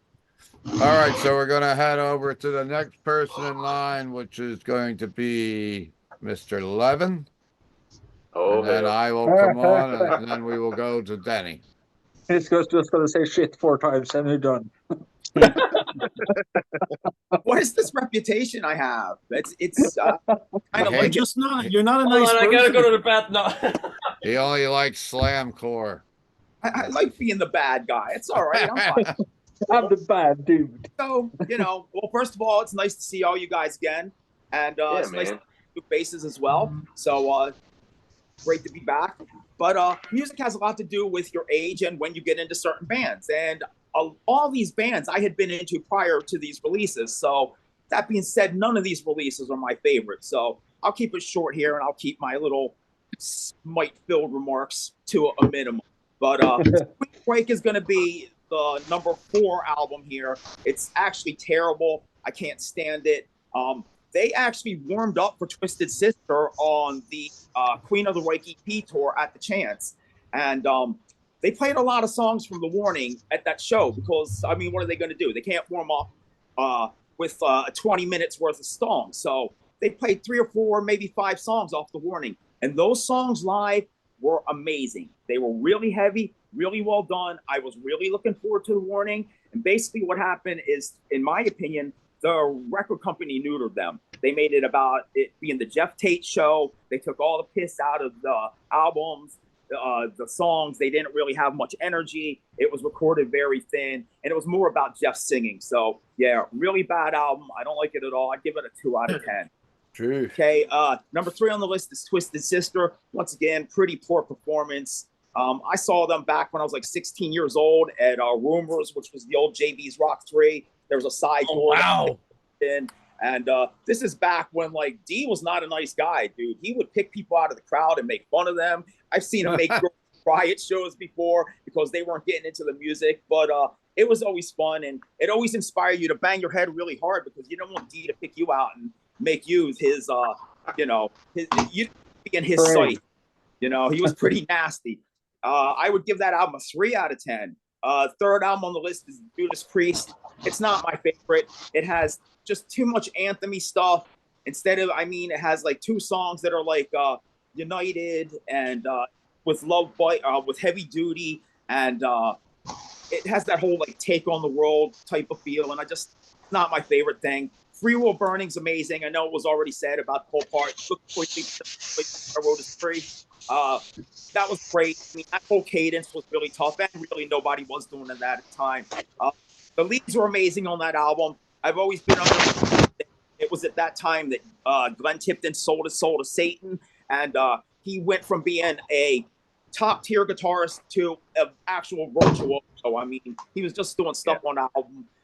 And songs like The Sentinel, that was just way beyond what he was doing before that. And my top album, which I would give a 7 out of 10, is Dio. It's classic hard rock done well. The title track, Last in Line, is great. We Rock. Speed at Night is super, super Sweet Savage influenced, which was Vivian's first band. And that's where he really came from. And anybody is familiar with Sweet Savage, those guys were ripping. That was the type of band that really influenced Metallica and what they became. And I think that Metallica even used to do a cover of Killing Time, if I'm not mistaken. So that's my order. None of my favorites. I wish I had more time to shit on them. Boy. Unfortunately, we're going to keep it short here. I'll be back next time to vilify myself some more. Thank you, guys. We'll bring you back for man. We're gonna bring. This was a Judas Priest cardboard. I thing see that. the record stores at British Steel. Very cool. Wow. So Oh, Steve nice. Levin, I will make sure we loop you back in and bring you back when we do our hair metal and glam metal episode in a couple of weeks, so you can really be in full form. Oh, I'm totally down. All right, cool. So I guess all that's left now is me and Denny, correct? Everybody else is gone. All right. So I'm going to give my picks because I'm never done. You'll be done in a couple of minutes. So my picks are, well, I'll be done in a couple of minutes, but Chris, you're always the best to have on, so it's great. I can't you shut joined us. up. I try to shut it's up. fun. So my picks are at number 4 is Twisted Sister. This is a band I had a really rich history with seeing them in the clubs in the late 70s and 80s because I'm old. We were talking about how old some of us are. And I remember them being at the Fast Lane or Rock 3 in town. And then, of course, stepping up and starting to play like the Civic Center and some of the bigger places back in the day. But we remember them as a club band. My wife and I were listening to this album yesterday. Chris had mentioned just before we went on, like, you've heard all of these songs, but sometimes it's been years since you actually sat down and listened to these whole albums. With Twisted Sister, this is definitely, I'm like, man, we're like, I haven't heard this song in ages, but we used to play this over and over again when it came out. And then the SMFs, it's been that long. I'm like, I kind of forgot about that whole thing in the SMF fan club and all that stuff. But my favorites off this were Burn in Hell. I like the Horatoria, and I love the title track.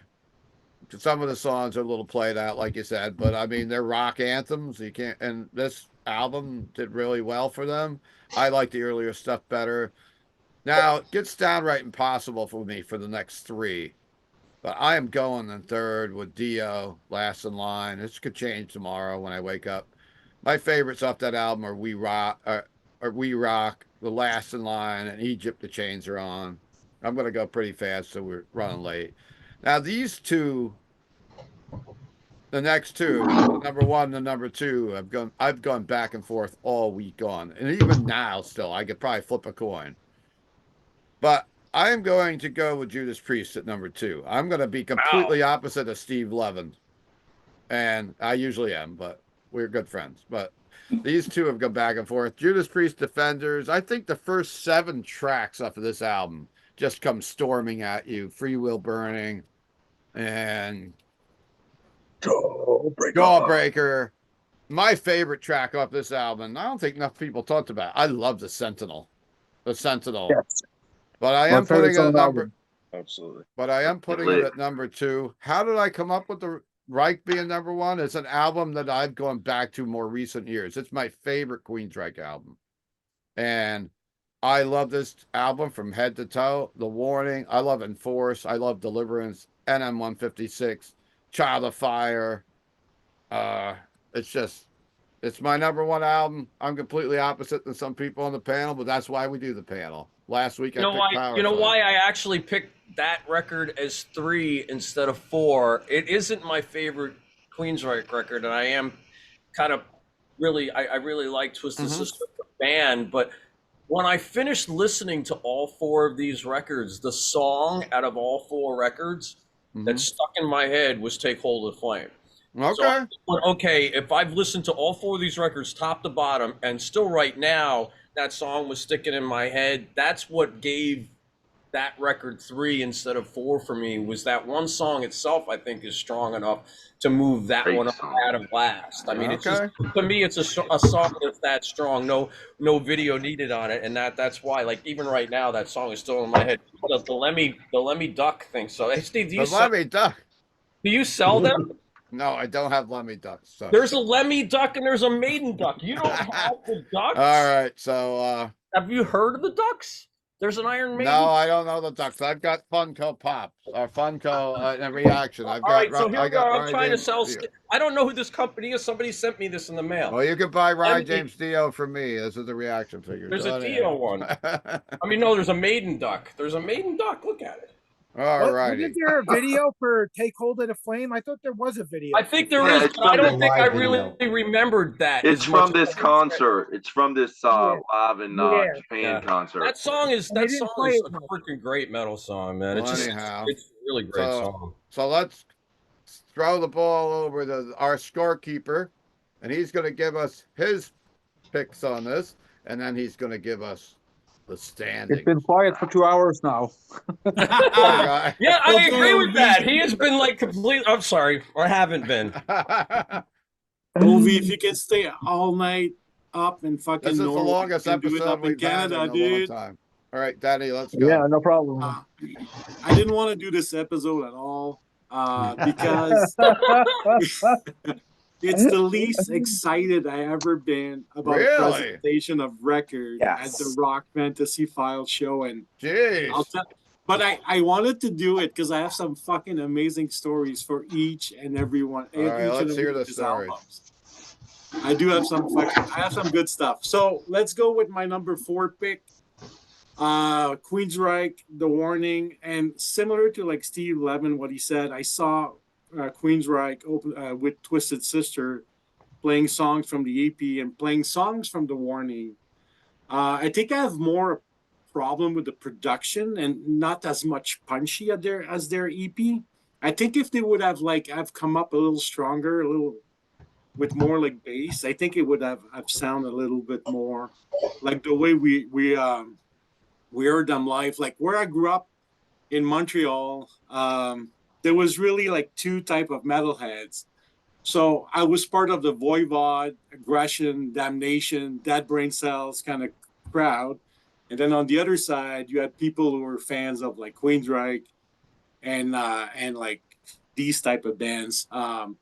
I might be a poser because I'm a huge Fates Warning fan, and I love Trouble as well.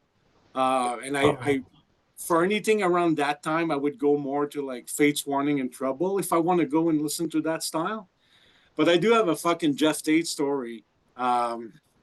So in around 1990, Jeff Tate was hanging out in Montreal a lot. I don't know if like Queensryche recorded at Moronites of whatever happened around that time, but so they did record up there. Yeah, so Jeff Tate slept with my girlfriend at the time. Oh. And unfortunately for Jeff, I gave her gonorrhea the weekend before. Oh my goodness, what a story this is. Fuck you, Jeff Tate. I don't think I have a story that's that good. Let's not get too crazy now. We want to get this monetized still. Okay. So Queensryche, my number 4. Number 3, it's Twisted Sister. A cool story about this one is when we did the World War III festival in Montreal with like Destruction, Celtic Frost, and Possessed, and Nasty Savage and Voivod. The European band like Destruction and Celtic Frost came to Aggression's jam space, and with Voivod and Aggression, and we ended up doing a cover of Burn in Hell of Twisted Sister with like Schmear on bass, wow, Tom Warrior on vocals, myself on guitar, and Reed Sandmark on drums. So kind of a cool, unusual, but that's a song that everybody knew, everybody could play, and we could just fucking go into it and play it. Twisted Sister is another band similar to that Queensryche production thing. Is I don't think like a recording ever captured the heavy that Twisted Sister is pushing on a live show, and being able to capture that energy, because I saw them live with Queensryche and opening for Dio as well, and they were way much heavier. Even the You Can't Stop Rock and Roll album or Under the, all these songs sound so much more heavier live. So, but a lot of respect, like you guys said, playing like their ass off before they were signed and all that. So after that, I'm gonna go with Judas Priest at my number 2. I have a love-hate relationship with Priest because similar to like Chris, like I Sad Wings of Destiny was the first album, and then I went through like the Stained Class and like Killing Machine and British Steel, and they always have like songs on their album that I don't like, and they always have songs that I fucking love. So I'm always like conflicted, like, okay, like Point of Entry sucks, but I love Desert Plains and I love Hot Rockin', and then fucking, Defenders of the Faith sucks because again they introduced the soccer chant with that fucking Defenders of the Faith song, but there's Free Will Burning and the Sentinel, and like, so I'm always conflicted with that name. And the production on, like, I love my Priest crisp and fucking dangerous. I love Rapid Fire and Steeler, and I want that sound. And this one, they sound like they were like recorded like in the back of a tunnel. It's compressed. So it kept away from the power of like Free Will Burning is an amazing song. Who did that one? Tom Allen, engineer and producer of Tom Allen. Tom Allen, isn't it? Yeah, Tom Allen. He did Defenders too. Yeah. Yeah, it sounds very different because like, and he goes like, so British Steel is crisp, And then after that, like Screaming for after that, that's Point of Entry is also very dry. Then he started to get more wet on Screaming for Vengeance, and then like now it's like going worse to worse. A lot of those choices with that, there was Tipton was really influential in what Priest was doing. If you notice something about Priest, which is kind of funny, they're always a step ahead of where they wound up. You know, it was like they would come up and they did the really heavy stuff, and then they went to the British Steel stuff, and then the really heavy stuff they did on Unleashed in the East became what everybody did. Then they did the British Steel thing, and they did, you know, the Breaking the Law and Living After Midnight, and that became what everybody did. And then they moved the Screaming for Vengeance, and then everybody moved to what they did on Screaming for Vengeance, and they put the synthesizers in their guitars and did the stuff they did on Defenders, and then they moved away, and then eventually they just went back and did Painkiller. It was like, fuck this, we're Judas Priest, because they kind of invented thrash, you know, with Exciter and stuff like that. So they just went back to who they were. But Tipton was always that person who, and knowing him too from touring with it, he was always a step ahead of the game. He was a great writer and a great thinker, but I think sometimes he thought so much to where, like you said, they would go and they would put that one song or two songs on the record that you were like, why? And it was one of these things where I think they were just kind of always being overly creative and experimental, but it was something that was cool about their albums, because a lot of, like I said, what they would do on a record would turn around and become what everybody else did a couple of years later. And that's something I always noticed about Priest. They were very ahead of the time. Extra points for innovation and creativity. Exactly. And number one, Dio, like I'm a huge Vivian Campbell fan. I think he doesn't get as much credit as like say like Randy Rhoads a couple years before, but like to me, like Randy Rhoads was representing the US like guitar heroes like Van Halen and Perry and fucking like and Ted Nugent and that type. And then like I thought Vivian Campbell represented more like Ritchie Blackmore and Schenker and in their solo phrasing and note selection more than anything else. But I love A Speed at Night. I know Myles fucking doesn't like it. Usually me and Myles are like, woo, but yeah, I like A Speed at Night. I love his soloing. It's never like just shredding. Like it's a very thoughtful note selection. And I think it shows. And also like that Dio album to me has more like a rainbow vibe than more like Holy Diver. Just a little bit more like when I think of Egypt, similar to what someone said, I can hear like Stargazer and Gates of Babylon and that type of vibe. Sure. That's Dio all the way through. Yeah. Anyway, that's my nothing wrong with any of these bands, just not. They all have better albums and better things they have done. Being a guitar player that was young, I mean, I think that Vivian's style was more like what, I mean, I was probably, I think maybe 12 or 13 when the first Dio record came out, but I associated, I think, I loved Randy and I loved Eddie and I loved all the other guitar players. But there was something about Vivian that was a combination of all of them that I think I related to more as a lead player at that time, and I was really targeting going towards lead. I loved Rick Emmett, and I just really liked lead guitar players that had kind of that blues influence that weren't too over the top. And Vivian was really aggressive, and his leads were, for me, not that they were easy to play, but it was easier for me to figure them out because it was more naturally of where I was going as a player, gripping things together at that age. So there's something about what you said about Vivian's playing. I think his lead playing is entirely underrated and represented as far as how important it was to guitar players like me at that time, because, you know, Randy came out and took the world over and he was Randy, but it was like there was something that was really, it was just something that hit you in the head the right way as a lead player when Vivian played all of his parts. And you definitely heard them, not exactly like an Ace Frehley solo because they weren't that simple, but you heard them to be that important in the songs when he played them. You listened to Last In Line, you listened to Rain New in the Dark, his solos were speaking. And that's what I really loved about his guitar playing too. That's what hurt Dio when Vivian left. The other guitar players trying to mimic it didn't always sound right because they were so part of the songs. Yeah, the songs were still okay, and Dio was still Dio, but I think you definitely missed Vivian Campbell. I mean, Ronnie was Ronnie. He was just brilliant. I don't know if you guys, I just actually saw it for the first time, and I knew it was out there, but I never watched it. But Ronnie Dio doing Dream On with Yngwie Malmsteen. I've heard that, yeah. It's One of the killer. coolest things I've ever seen. And Ronnie Dio is just, he's the greatest vocalist that ever hit heavy metal. It's like no matter what anybody else did, you listen to what Ronnie does in that song, you just listen to the way he was.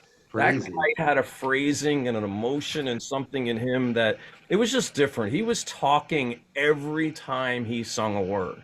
And that's something that's hard to say about every vocalist. Sometimes they're going for notes and they're going for things, but Dio was actually speaking to you every time he sung a word. And that's just coming from me emotionally being, you know, attached to him too as a person. Because my very first tour ever was Sabotage with Dio when I was 19. And one of my last, you know, tours I did in Europe was with Ripper opening for Priest on Heaven and Hell, and it actually happened to be Ronnie's last tour, and he never changed. I mean, that guy was just Ronnie the whole time. I mean, he would invite us into his dressing room at the end of the show and say, take whatever you need. He was like, I don't want this shit. He goes, they asked me what I want. I put it on the list so they have to buy it. You know, he's like, take every shit out of here. I don't want it. Ronnie was the coolest, nicest guy on the planet. And that is reflected in his vocals. He sang to you, you know, and he was confident because he knew he was Ronnie Dio, but there was just something really special about him. And if you guys haven't watched that, or listen to that, because they're not actually on video on it, but go to YouTube and pull up Dream On with him and Malmsteen. And Malmsteen is insane on that. Really, he kills it. Not just a great singer, but great lyricist too. I mean, yeah, exactly. Like his lyrics, a lot of times you don't really understand. Like, listen, I'm always the first and last in line. Just put it that way. All right, and since we're at the end of the line here in this episode, and the last in line, Danny Sasquatch Barth. All right, our scorekeeper for the night is going to give us the rundown. Coming in 4th place.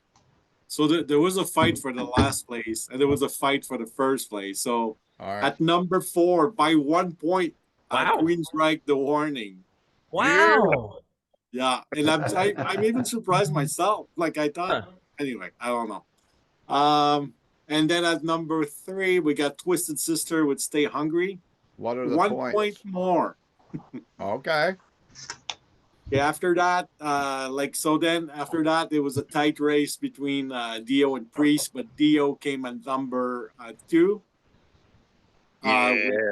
with Last in Line. And then the winner of tonight's contest is Priest with Defenders of Faith. By how many? What were the numbers? How many you got 23 points for Queensryche, 24 for Twisted Sister, 49 for Dio, and 55 for Priest. Oh, wow. All right. Wow. Cool. Okay. So, viewers that are watching tonight, please put your favorites in the comments and any remarks you'd like to make. And it was an honor to have you guys on the channel tonight. I know we ran pretty long, and we'll start wrapping up. Thank you, Myles Metal, for coming on. Ove, Tony Dio, Tim from British Steel, of course. Count Ralphus, Tom from Into the Void. Hopefully, people in town will see you on Saturday night. Come up and say hello. And Kristian Maiorino from Connecticut. Chris Caffrey, our special guest tonight. And Wilbur's in the house. Oh, Wilbur! Wait a minute. We didn't get Wilbur's. Yeah, his top 4. Oh, Wilbur was hanging out with Lemmy the Duck, so you know. Oh, okay. So we got Frank Tossi, thanks, and Denny, and of course John McAtee from the Mighty Incantation. Thanks all for hopping in. So Wilbur didn't actually have picks. He didn't give us any picks tonight. So. Or his the same. As far as he didn't give any picks, I thought he did. But at least I know that if I would have picked different and put Twisted Sister 3rd, it wouldn't have made a difference. So no. All right, so it's all the same. So I know Eddie pretty well because he does hot sauce and stuff like that too. So I won't get upset for misplacing them by going last. So no matter what happens, my vote didn't matter. Hey, John, I did count Ed's score. I didn't have Ed's Farshi's score. I put them in. You did what was his order? Did you guys say it? I missed it. He had at number 4, Twisted Sister, number 2, Queensryche, number 3, Dio, and number 1 was Priest. Okay. And what was Will Carroll's again? Will was number 4, Queensryche. Number 2, Twisted Sister, Dio, and then Priest. Yeah. All right. Well, if you're watching. Exactly the same. And Will, the 2 absentee had the same votes. Cool. So we will be back next week, and we are going to delve into 1984 again. We will keep it a secret till next week for the viewers, and we will talk about that coming up between us. And we'll see you next week on the Rock Fantasy Files. Thanks for hanging out, everyone. We'll see you again soon. Thank you, Steve. See ya. Thank you, everybody. Good talking to you. Sorry if I took too much of your time.